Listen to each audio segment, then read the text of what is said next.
Bell Hook's 6 ingredients for love: care, commitment, knowledge, responsibility, respect, and trust. Let's see what they have to say. What is love?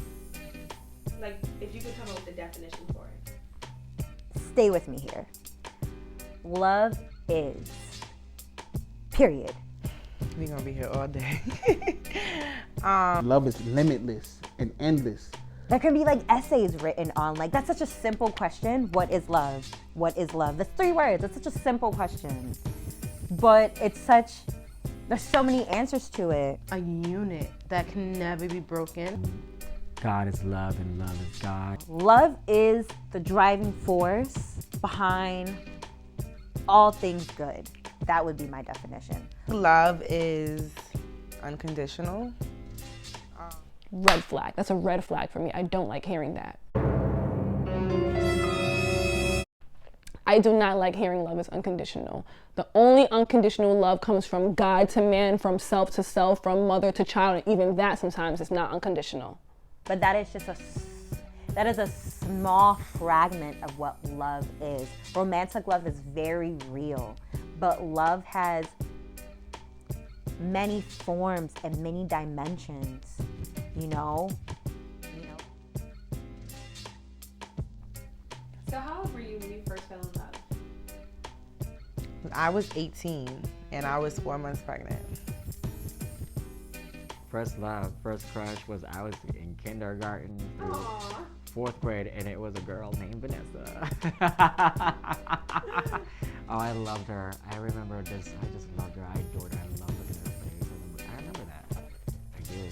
Have you ever been in love? Yes or no? Yes. What did it feel like? Good. So good. Like when it's good, it's great. That's the thing about love. Like when it's good, it's like everything. How did you feel? Oh, it felt giddy. I just felt so blissful. I remember when he would hug me, it just felt like such love emanating from his body when he would hug me. I felt like I knew I was in love with him when we had our first date. The first date and let's say maybe like the 5th fuck.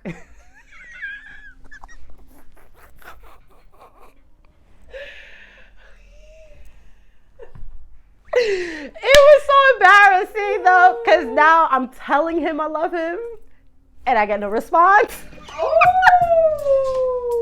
Yes, that hurt. It was a sting. I was like, ouch, never again.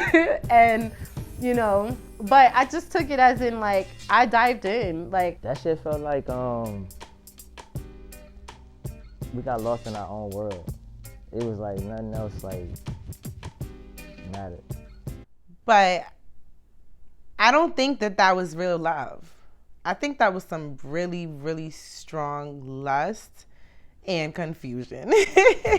Looking back, So dating is not that I dated other races. I only dated white men.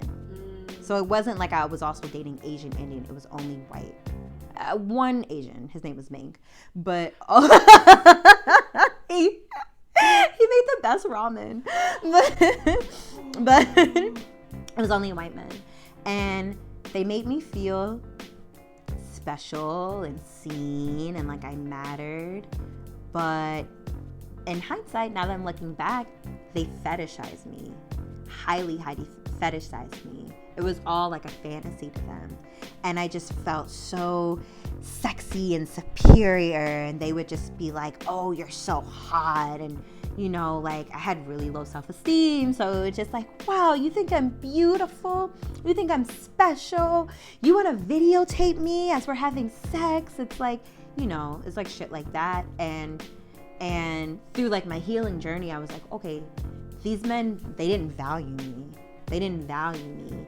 They weren't wifing me, They weren't like introducing me to their friends. They weren't like talking about anything of substance with me. They just wanted to like do drugs with me and then have sex with me for hours and then like call me an Uber home, So that was a really hard pill to swallow. And that was my life for a really long time.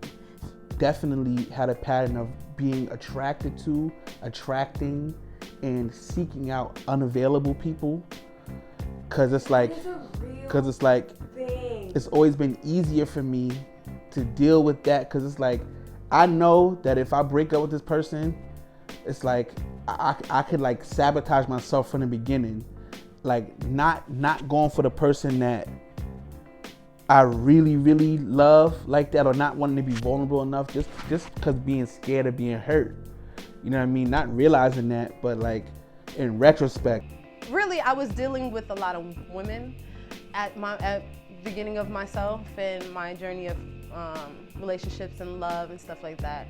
And I was like running around and seeing what was out there and all that other stuff. But yeah, going deeper into it, commitment, yeah, it really wasn't a thing for me at some point, due to like just seeing how things were going on within my own, family, and see my mom go through things and stuff. It was kind of like, what are we being committed for?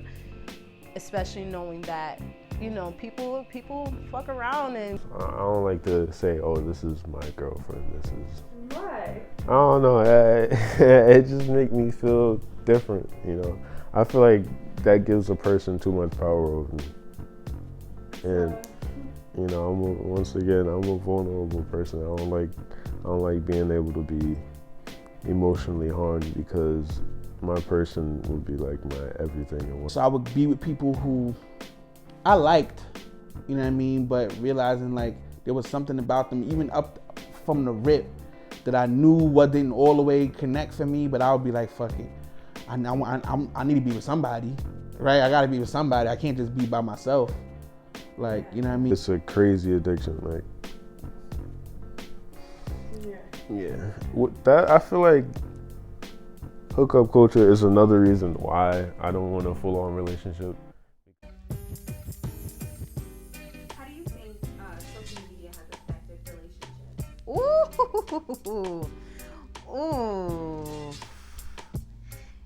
Definitely done more harm than good. Because going back to what we said about options, going back to what we said about accessibility, and then insecurities.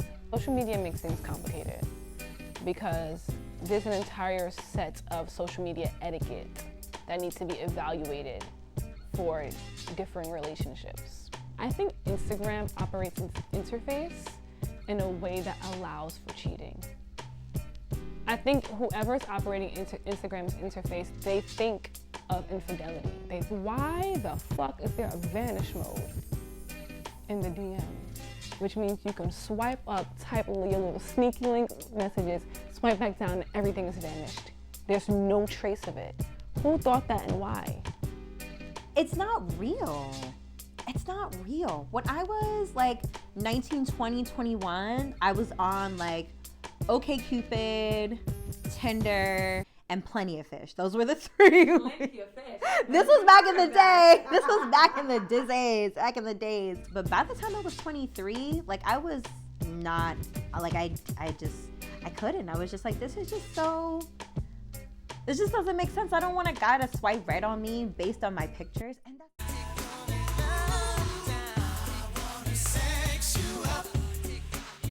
So how do you feel about hookup culture? Keep the buck, I fucks with it. Because, sometimes you just want to see somebody for that night, which is crazy, but, it's human nature. I don't have any feelings about it. Like, what are your thoughts? I'm like, that's what it says. Do your thing. Just be safe. I don't think that there's anything wrong with having a hookup. I feel like you just have to know yourself, and if you're gonna do something, do it because you want to do it, and you'll be fine. Or at least I will. Because when we say hookup, we mean sex, right? I don't need to be in full love with you to have sex with you, but I need to really like you. How do you feel about hookup culture against that? Is it diminishing values? Is it like monogamy? All of these different things. I feel like hookup culture was always around back then too. I just think, now it's just like I said, I think with the growth of the internet, sex is just so in your face, you know. I get the most fulfillment from having sexual interactions with people who I am in full throttle, heart enmeshed love with. Other than that, it feels empty. I believe that it exists, but I don't think it exists in place of love and relationships. I think they both exist, and I think that's good and healthy. We're human beings, and all of us, whether people want to admit it or not, we're very sexual. Come on, I mean, we all love sex. Who doesn't, right? People should have a whole stage, like why not? You know, but there's a code to it. You have to have communication, keeping yourself and understanding that it is what it is and that's just it, and not getting your feelings into it. So how have you been able to, like, when you were, like, safeguard yourself, or have you? Yes, it was a lot. It was that last guy, and I was like, yeah, I'm done, because I slipped. I mean, you know, you get dickmatized, and you know, it's that moment. What is dickmatized? Dickmatized is like, it's when the dick is good. That's all I can say. Are you paralyzed? What's happening? You're like, you fall in love with the power of the dick. It's just like so good, and it fits well, and it's amazing. It makes you just lose control. A lot of times we chase our sexual organs, but for this segment, it would be checking your choices. Right? Like, check your choices, because that's the core of a lot of shit. Right? We don't be honest with ourselves. Like, we put ourselves in a situation that's fucked up because the sex is good, or this person is just convenient in some way. So, and it's not that these people are walking around empty and soulless because they just fucking, like, it's part of it. That's what I'm really getting at too. It's all part of it. It's all part of the journey. Yeah. It's all part of the journey. You gotta go through that. Kind of like, you know, they say a whole phase type shit. Like, you got it. Yeah. Right. Like, that shit is important. It can be if you let it.